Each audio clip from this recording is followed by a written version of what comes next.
Senate chamber. Sound.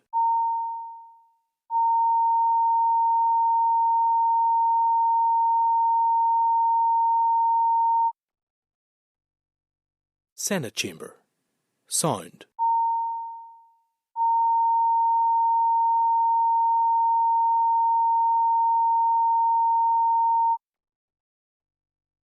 Senate chamber. Sound.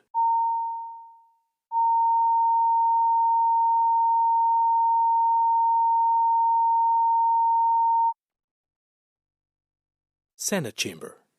Sound.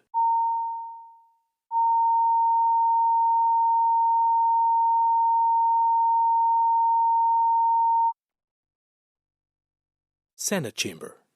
Sound.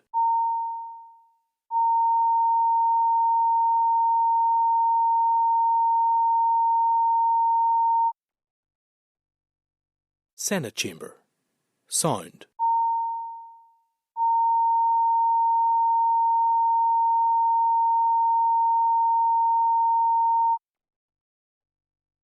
Senate chamber.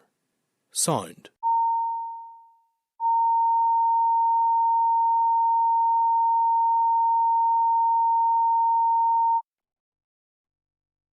Senate chamber.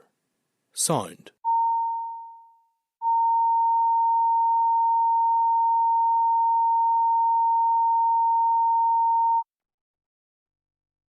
Senate chamber.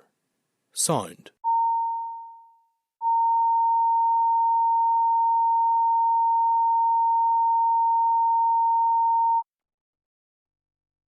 Senate chamber. Sound.